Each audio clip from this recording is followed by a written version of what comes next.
Good afternoon, everybody. It's a pleasure to be able to introduce Dominique Backhouse and Peggy Lee, who will be joining me on a panel for a little bit of a different approach and some historical thoughts on coming from a different market. I think one of the conversations we have a lot in Saudi is we feel like we're doing everything first. And actually, I think certainly in the hospitality space and the F&B space, there is a lot of people who've gone through very interesting trajectories when they've been developing a destination, looking at how international brands have come in, local concepts have been put together, and how they've then actually been exported globally. So it's a pleasure to have Dominique, one of the leading F&B and hospitality, luxury communications and PR gurus of Asia, and Peggy Lee, a specialist both here in the Middle East and in the China market across F&B and hospitalities and other verticals. So I think what it would be a great place to start is as a market that is very much new, very much growing, and very much in flux. We don't necessarily know who our consumer is because our demographics are changing on a daily basis. Maybe to Kurt's point, we might have a sweet palate now in Saudi, but that's changing fast. What lessons, maybe starting with Hong Kong, have you seen with international brands coming in, being a success, and kind of that drive towards a local first approach, Dominique? Thanks, Ben. As a bit of introduction, I'm Dominique, Managing Director of Companion. We are a PR and communications agency focused solely on the hospitality industry. So we work with travel brands, hotel brands, and dining brands with their positioning and launches. We have two offices in Hong Kong and in Singapore. And from a personal perspective, I was born and brought up in Hong Kong. I'm third generation. I know I don't look it, but I am. And I have been working in PR there my entire career. So I think it's really interesting to come to a market like Saudi. This is my first time here. I am having the most amazing time. It is incredible, the kind of growth strategies that I'm seeing and trends. And it kind of feels like you guys are living through 15 years of growth in like 2 years. So all of these kind of trend words that I've heard throughout my career in Asia, I've heard all of them today, just in this one room. I think it's really interesting to note that Hong Kong, where I'm from, when I was growing up, was very much backwater in the 80s and the 90s from a dining perspective. Really, all of the international cuisine was found in the hotels. So if you wanted Italian, you would go to the Grand Hyatt. If you wanted a cheese fondue, you would go to the Peninsula. I mean, that was really the way it was. Despite this, the similarities between that market and this one are very clear. We come from a culture of food and a culture of community around food, which I think is very similar to what I've seen in Saudi. But it really wasn't until the early 2000s, when I was a baby PR, that we saw this vast increase in interest from international brands entering the market. And so by that, I mean concept brands, but also big name chefs, the Gordon Ramsays, Jason Athertons, that sort of thing. Nobu came in, so did Zuma, that sort of concept was coming in. And concurrent to that was the development of the big dining groups, of which there were really only 4 in Hong Kong at one point, and they had almost a complete monopoly over the market. And that meant that they were opening concepts almost monthly. We had big concepts coming through, and most of them failed. And so, what I think is interesting here, as I see this emerging market, all this excitement and all this brands coming through, is having a look at what was happening in Hong Kong between basically 2005 and 2015, and looking at what actually worked. So of all of these things that failed and worked, I want to use an example of Shane Osborne, who's a chef. He's a client of ours, actually, and he was one of the first Australian chef to win Michelin stars. He, for his restaurant in London, came to Hong Kong to open in Hong Kong about 9 years ago and is now a superstar there. And he is now a chef owner with his own group with amazing restaurant concepts. Now, the reason why Shane has worked and others haven't is very much because of him localizing himself into the Hong Kong market. So he isn't a local, but he is certainly considered a homegrown brand. And that takes time, it takes effort, and it certainly takes a lot of work. So what we're seeing now is this move away from the international brands entering and the major groups kind of throwing everything they can, seeing what sticks, into smaller groups, more localized homegrown talent, and the Hong Kong audience, and certainly the media and the influencers that I work with, being super excited to celebrate what is coming from, quote, home. But that doesn't mean that they're local Chinese. That's from absolutely everywhere. So that has been a super interesting trend. And certainly something I think, as you say, I think we've condensed so much of our growth in this sector into such a short time. So where we were with the Hestons and the large pieces we also had in Dubai, now we very much have these new concepts which are homegrown, which is what everybody wants to go to. And I think we can see this here with our Kazama, with Mace sitting here, which maybe 2, 3, 4, 5 years ago would have definitely been an international brand. And I think it's great that we're starting to see that appreciation of the fact that we can bring something different to the table. Peggy, you've been in so many different places around the world, but certainly I think kind of looking at your experience of the Middle East and with such a deep knowledge of the mainland Chinese market, what have you seen with a market that also is very fast growing in terms of its understanding of travel, its desire to travel, how it travels? What is piquing interest? What are the kind of things that are going to draw people like Chinese consumers here as tourists or as visitors or as residents? What's going to be a special source and what's not just going to feel like a knockoff version of Dubai, London, Paris, Shanghai? Well, I think, let me reintroduce myself. For the ones in the town who knows me. So Peggy, I'm a Michelin star operator turned consultant. So our company specializes in Chinese marketing strategy and Chinese social media, looking at how to dissect the Chinese traveler's appetite and to fit them into the framework of helping my colleagues and dear friends in GCC to attract them to spend. I think that's what we do. Now, I think we need to look at it from a Chinese creature way of looking at things to start with. Every single Chinese who travel is not only about leisure. It's always that with the mice, which is the urge and the desire of trading and commerce. So when you have that to start, then you have all the different Chinese urge to come in. The biggest interest in Saudi at this moment in time is of all the different infrastructure. We have seen one of the most well-known Chinese supermarket in UAE called WeMart, which I'm sure a few of my UAE colleagues will not familiarized in actually having one in Riyadh by November. So food is very much part of us.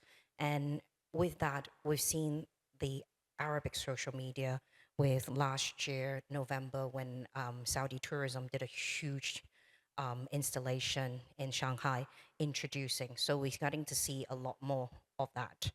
And I would say the biggest appetite of it is gastronomy tourism. Gastronomy tourism is a very big thing among us Chinese because when you have 23 provinces with multiple hundred or different ethnicity, everyone seems to crave for a slice of their flavor and a slice of their palate. And from that, there are still so many Chinese ethnic cuisine to be showcased to the rest of the world.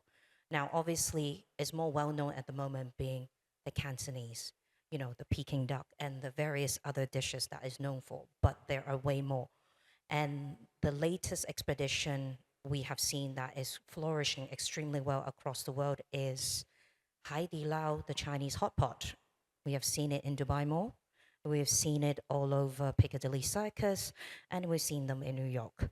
And hot pot to us is a staple, is an easy dish, but it's also a comfort dish. So it's how do we translate that sense of Chinese hospitality through food and also appetitable to the current pocket size of the post-pandemic, whatever we want to call it, there's still a certain level of recovery required. And if you look at it away from the so-called pocket friendly, we also have a very creme de la creme, which is called Xinrongji. It's a very interesting brand from China, and they have acquired Michelin star from Guangzhou to Hong Kong to Beijing, and they've just recently been franchised out to Japan. So we've also seen a lot of the Chinese brand that are able to use Far East as a market, as a testing ground or a springboard before they use that to tweak their formula. Now, having said that, to come to GCC, they need to then look at the halal with a lot of menu engineering. And believe me, a lot of the times when we speak to a lot of brands, the menu engineering is critically crippling. That's the way I would put it. So there are a lot more Chinese brands could come out. I'm seeing a lot of very exciting brands, and the willingness is definitely there. Hotel also have huge appetite. You know, from the recent acquisition from Jinjiang, Hotel Group have acquired Radisson and several others. These just significantly there are more and more amalgamation. This is the way I'm going to put it. So, just to, I think, maybe flip it around, both for Dominique and Peggy, yeah, I left Northern Europe 25 years ago, but when I did, definitely the Chinese restaurant scene, for example, was very Cantonese, it was very, you know, amazing dim sum, very few specific pieces, especially where the Chinese community ate. Now when I go to London, Paris, New York, even Dubai, what I'm actually seeing is Northern Chinese food, Western Chinese food, you know, the use of lamb rather than the use of pork, all of these kind of things which I think have come in.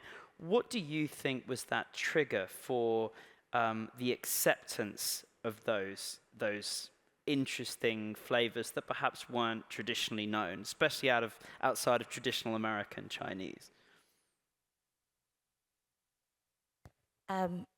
If we say for GCC is definitely the religious and the terrain driven, but also is the palate. I mean, if we look at what is the most favorite poultry is the biggest in this region. So poultry and lamb is the biggest out of the two. Then you have the beef. So we look at it as the Chinese, because it has such an array of offering, its adaptability is quite insatiable to adapt to the dishes. And also the other thing is people realize, and I know my mom is gonna kill me what I'm gonna say, Cantonese food unfortunately has been really exhausted its repertoire of playfulness. It needs another re-engineering. Whereas there are all these other Chinese ethnic cuisine that are yet to be discovered. So they are more playful to introduce to the world. I want to add to that. We are currently, even in Hong Kong, there's been an expansion of different types of Chinese cuisine and an interest in them. So we have just opened the first Hokkien cuisine restaurant in Hong Kong. It's in the Shangri-La. It's called Ming Pavilion. Hokkien is Fujian food. So it's described to me by the chef as the Mediterranean food of China, in the sense that it's where the poorer people lived, and therefore the food is simpler versus the Parisian type of food that you would find in Beijing. So I think actually the expansion of different types of cuisine, be it Chinese or any type of Asian or any type of cuisine anywhere, the provincialism of it, the locality of it has really deepened. And I think people are very interested in discovering new tastes, certainly where I come from in Hong Kong, and of deep diving. And perhaps, I mean, for us, I don't know if you know this, but we were in lockdowns for 3.5 years in Hong Kong. I wasn't allowed to leave the city for 3.5 years. And so food became a very, very important part of our life, and the way that we spent shifted enormously. So instead of going to Bali on a holiday, we would go and experience food in a much deeper way. And so that locality, that way of consuming changed enormously in Hong Kong. So maybe that's a nice transition of what's hot and what's not, and what was hot and not during COVID and more. I think as a region which is fundamentally in love with social media, Instagram, this is what happens. And I think certainly what Dubai and certainly Riyadh and Jeddah are seeing is everybody loves a launch. You want to be at the right launch, you want to be the new concept, you want to be seen, you want to see how it goes. 3 months in, all the tables are empty. How have your experiences been, I think, with the Chinese market on that kind of response to hype and to brand, and how do you start creating loyalty within those brands? So I think that's one of the challenges we have in our market as things evolve, both on the consumer side and on the city side and on the foodscape side. How do we start keep people coming back? Otherwise, do they just want new? And are we going to start seeing all of these great spaces that we're building just be turning concepts and turning concepts and not actually being able to retain a loyal following? I think it was really interesting, hearing the Dapino story of, kind of resurrecting from beyond the grave. And I had lunch there earlier today, and I think it's really hitting something very specific. How did that play out in Hong Kong? And what do you think? How do we keep our Chinese consumers coming back, both our residents and our foreign guests? Dominique, do you want to? Okay, I work in PR and communication, so this is the literal only question my clients ask me over and over again. So we have 2 dining teams, one in Hong Kong, one in Singapore. I just want to clarify that the 2 markets are very different, as I'm sure Qatar to Dubai are different, but they share similarities in the sense that in Asia, in Hong Kong and Singapore, we are a food culture, and I feel a bit like Saudi. We do love going to the newest launch always. Now, the problem that my chefs face, and we launch I think we launch on average maybe 2 restaurants a month across both regions. So, this is like high octane stuff. It's all about long-term marketing, positioning, and authentic messaging. Getting in a hot brand, particularly for Hong Kong, with a chef that's going to come in like once a year, it's going to fail spectacularly 6 months down the line. So when we are signing with the big international brands entering into Hong Kong, our first and most important question is, how many times is a chef going to be here? How many times is the menu going to shift? What kind of branding and positioning and DNA do you have that is different from the competitors?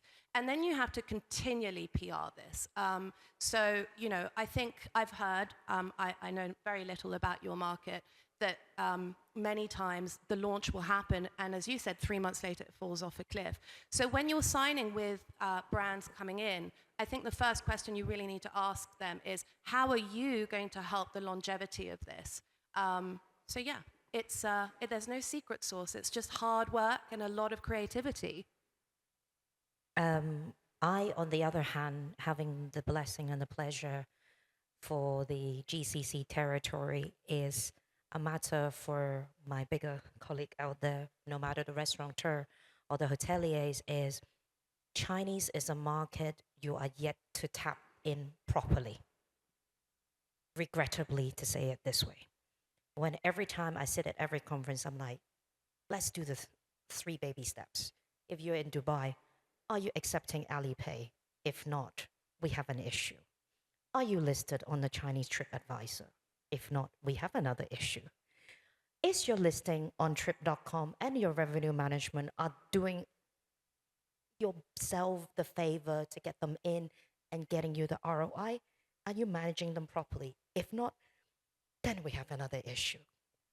So it's fundamentally looking at Chinese, we're not that difficult. Yes, having the blessing of having MENA 50 Best, the Michelin introduction, everything else, these are very positive promotion, and it does a great job. And Saudi, as I said, with the whole Saudi tourism effort and various other big gaming and sporting event, is really putting that limelight to the region, and it demystifying the whole Arabian myth. Yes, they will come, and they are coming, and you see them around. And believe me, I come to Riyadh, this is the 2nd time this year and 5 times last year. The number of Chinese that I have the pleasure to share a flight with from Dubai is getting more and more. So they are here. And when they're here, they want to spend. Regardless whether they spend big or spend small, they have to spend because they treat this as a place that they wanted to live at. So therefore, just promote yourself properly, show them who you are, and they will be adventurous enough. And now, getting to the point of retaining them, this is another thing. Of course, they need to at least taste good, because value for money or not value for money is a matter of how satisfied are they at your meal to start with. So let's get the basics right, and they will keep on coming back. Just like a very funny conversation I had. Um, if we look at the Chinese TripAdvisor, the best listed number one restaurant in Dubai, believe it or not, is Texas Roadhouse at Dubai Mall. Now, those people have done zero marketing, but they have Chinese queuing outside every day. And everyone's like, well, why is it? It's because of the fact that does it taste good to the palate? Yes. Do they see being good value for money with a good slab of meat and the surf and turf? Yes, it does. Do they get to see the fountain? Does it tick all the boxes that they wanted to see? If they do, bingo, you have them. So Peggy, maybe here's a question, and I think again, talking about this evolution of taste and evolution of experience, and I think also, one of the challenges we have with the domestic market in the GCC is across a lot of levels of society, we all have help in our houses. So the convenience aspect of going out to eat is not really there as it is in, in the region. It's something you do for pleasure, it's something you do for a social experience, and we are seeing kind of growing numbers of kind of middle income people living alone without help. But I think that is a new trend and potentially fills a new gap in the market. But how do that education of palate, how do I take those people out of Texas Roadhouse and put them in Beit Mariam, a Lebanese concept, as something which is maybe less familiar? And I think for us, that's kind of the lessons that are really interesting as we start to have people who are new to the region or Saudi consumers that are starting to have a wider choice. How do we help move that needle? Echoing what Dominique said is authenticity. Now, going back to what I said about Texas Roadhouse, the next thing that the Chinese have to tick the box when they go to Dubai as a touristic hotspot is to have an Arabic meal. And people don't realize this. Iranian mashgouf, being the fish that is being cooked by the charcoal pit, is something unheard of for Chinese. And for the fact that that type of fish, being a river fish, is very palatable to the Chinese. I've seen numerous on Chinese Instagram where people talking about enjoying that fish. Now, is it something that is promoted by Dubai Tourism? No. It's all organically done among the Chinese people.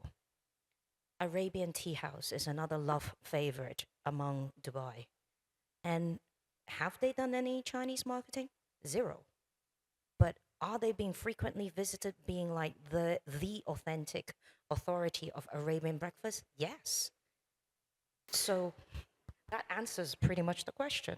So authenticity, and obviously the concept we have here of hafawa, that desire to provide that level of hospitality, I think is something which is certainly, since I've been in the business here, we're starting to see come around. Initially it doesn't need to feel Saudi, it doesn't need to feel Emirati, it needs to feel like something that's international because we're meeting that standard. And I think now we're really starting to reincorporate that back in the way that we're building concepts, as we've heard lots of people on the stage.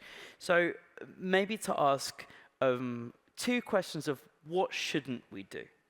Dominique, what was a really great example where you saw something hit a wall, slide down it, that everybody thought was going to work out well?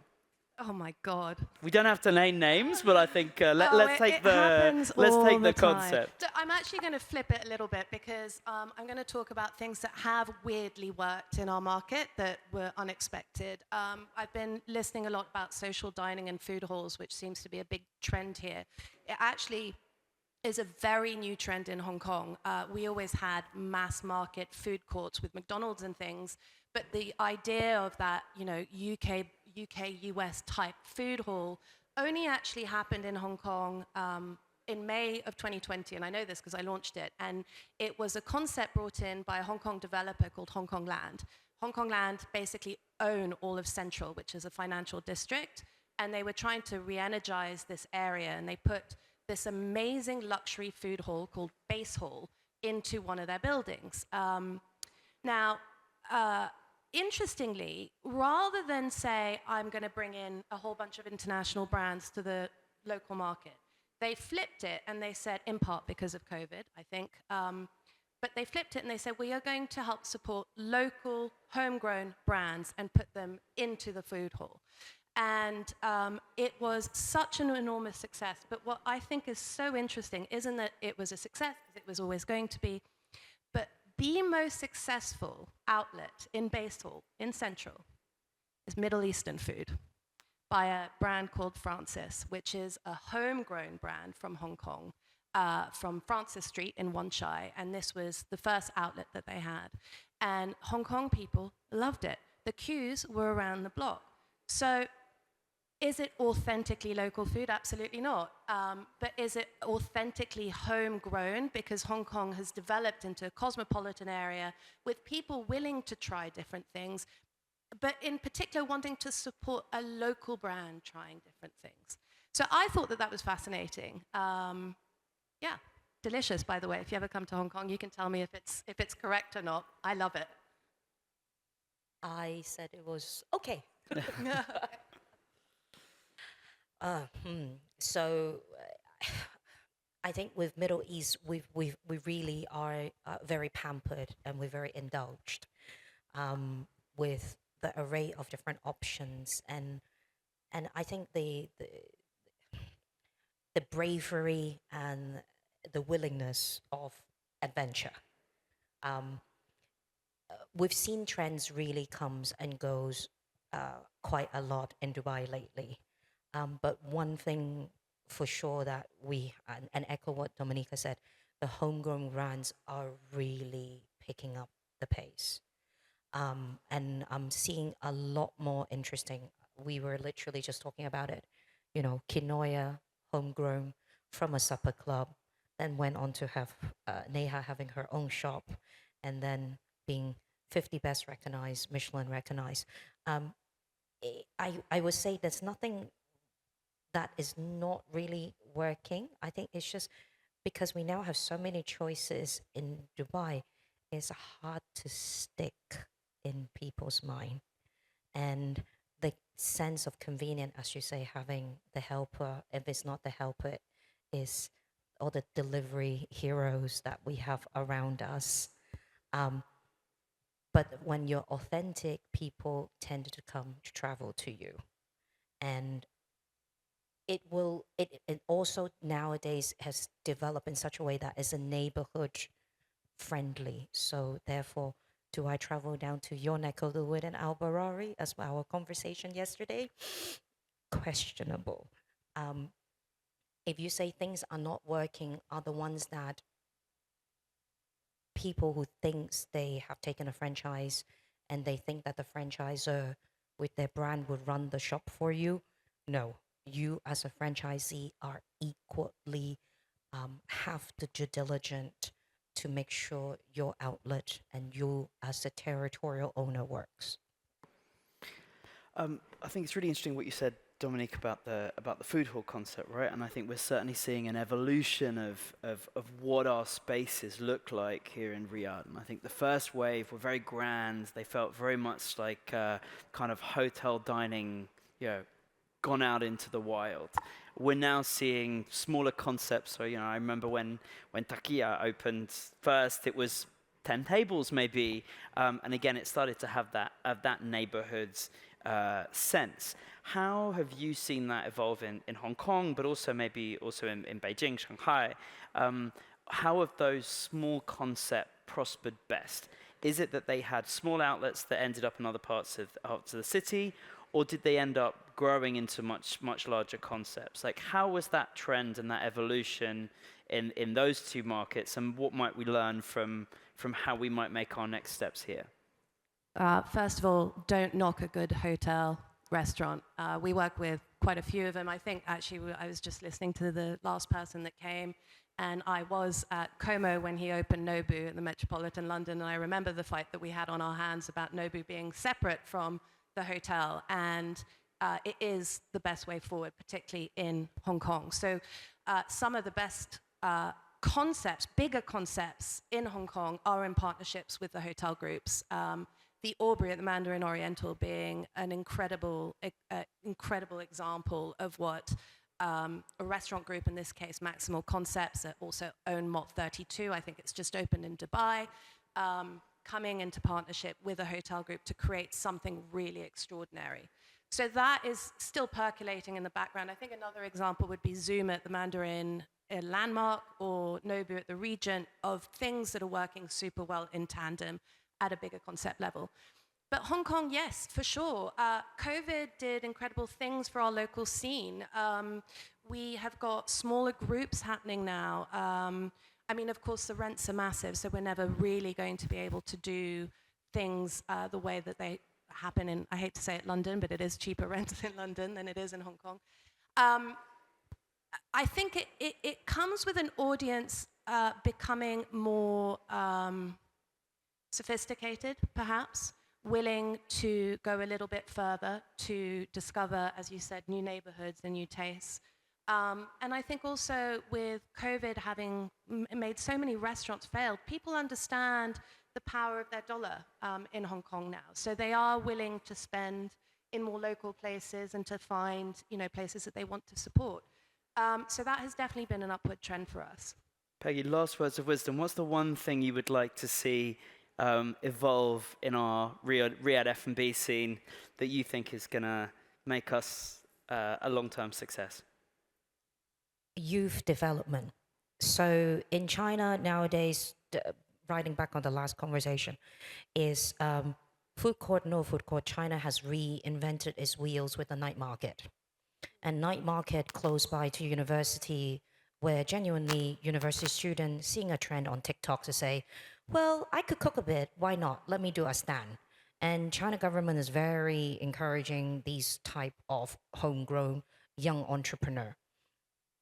I would love to see that happen in this region. And I know the Saudi youth have that in them to cultivate.